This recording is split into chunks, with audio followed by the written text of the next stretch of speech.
Welcome back. All right, so some news of the day for all you fine people on the internet for your Halloween day. I'm not wearing a Halloween costume, but for tonight's review, I may very well be doing so. Same as I did last night. I was kind of proud of Doctor Vader, and I did see the comment of could have called it Darth Strange, but I like being a doctor, so there you go. Maybe I'll do the Doctor Who bit tonight. Anyways, that being said, let's get into the news. Starting with Steinberg has a hearing today for a charging incident in last night's game against the Tampa Bay Lightning. He charges Chernak. He got 5 in a game at the time. My guess is it's probably a game because they kicked him out of that game. I would think it's probably one, but it may very well end up being 2. I don't think it'll be a long-term any suspension of any sort. I don't think it'll be more than 2 games. But we'll see what happens because Department of Player Safety can be somewhat unpredictable at times. Yanni Hakanpää is apparently close to returning, according to Craig Berube, which may be part of the reason they made the trade they did yesterday with Liljegren. Maybe part of it, right, to get out of some cap issues. There's been no waiver wire news for today, so my guess is Benning stays on the roster for now, because I did see people making comments yesterday of, well, Benning's just going to go on waivers. They're not going to keep him. This is purely a cap dump. However, I don't know. Until he ends up on waivers, we'll see. But, yeah, so Hakanpää's close. We don't know exactly how close, but he's close. Nylander saying to the press that he wants more ice time. And so he also said he's talked to Craig Berube about this. So it's not like he's telling the media before telling his coach. He's talked to his coach about it. We'll see if his ice time goes up at all. He is a point-per-game player. He's just saying that he plays better with more ice time. He'd like to see his ice time get back to where it was last season. We'll see what they end up doing over the weekend and if there's any change in the amount of ice time that he sees.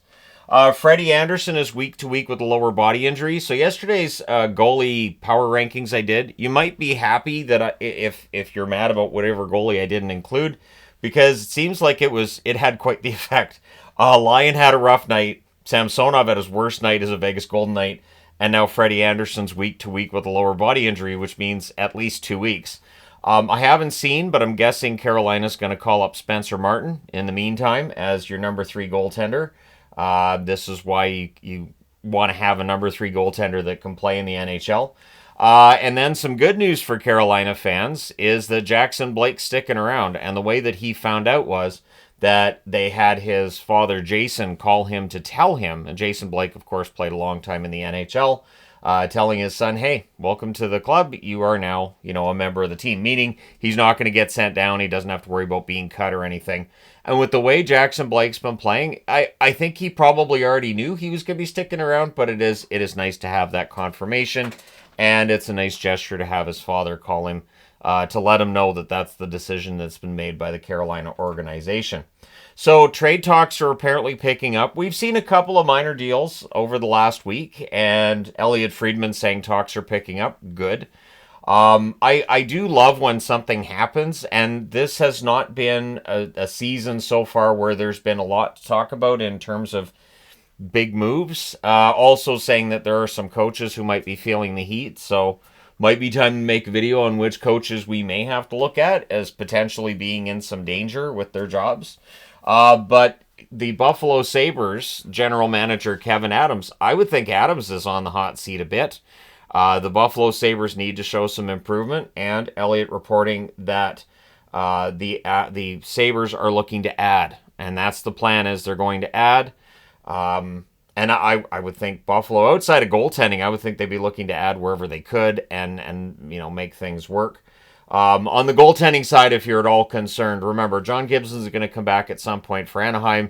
Reimer probably ends up on waivers at that point, and then Buffalo could always just reclaim Reimer, right?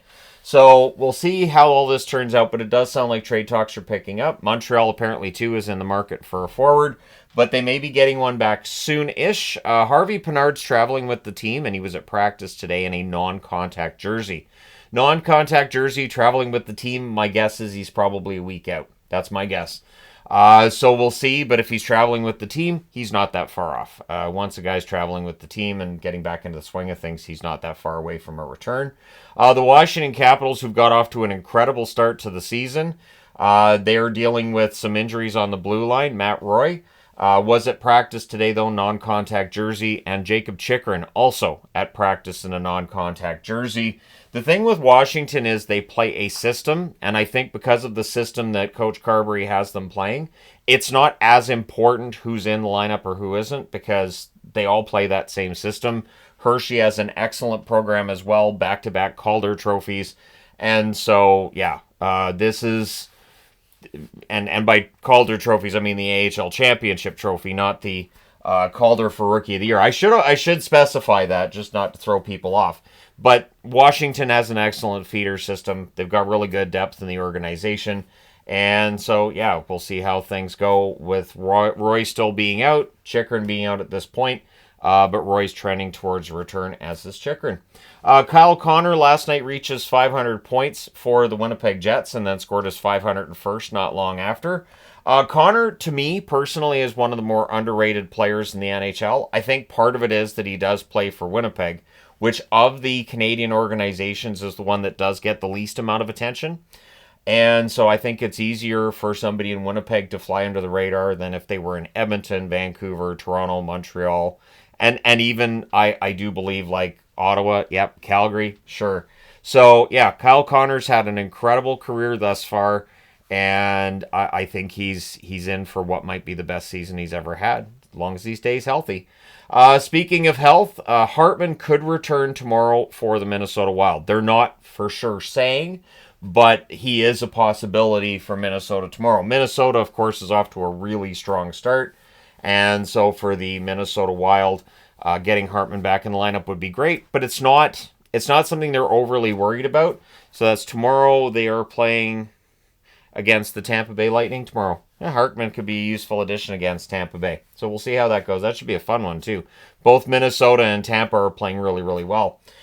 Sam Reinhart wearing a gold helmet at practice. So in Liga, your top point producer, your best player, should be your top point producer, wears a gold helmet at practice. Now, I've kind of chuckled at the gold helmets that Vegas wears when they wear their gray thirds. Like, they look kind of silly. But you know what? At practice, having your top scorer wearing a gold helmet, I like that. So it's a Liga thing that I would be perfectly fine with NHL teams adopting, or some kind of differentiation between your top scorer and the other players.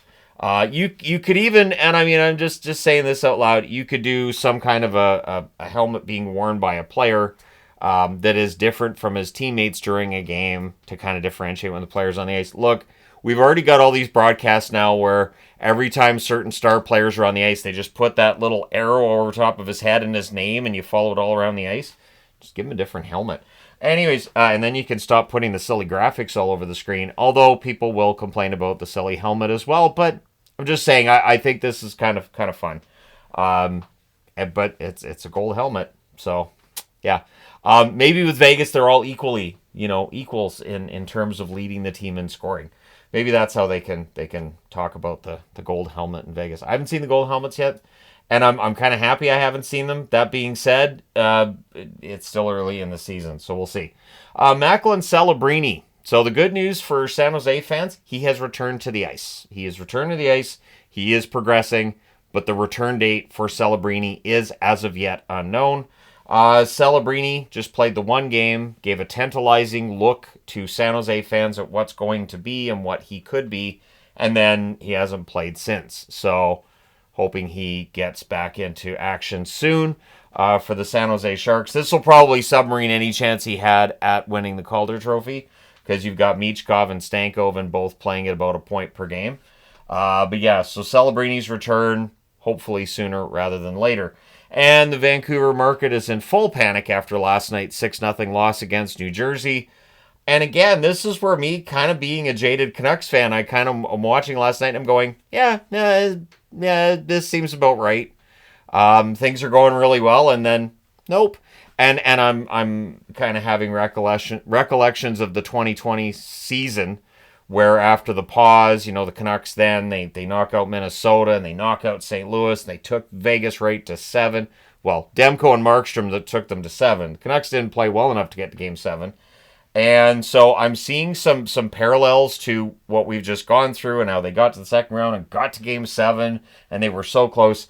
And now this season, not trending in the right direction right now. So it feels similar to that situation, and you can sort of see that same exasperated look with Tocchet at this point that a lot of Canuck coaches have had over the years.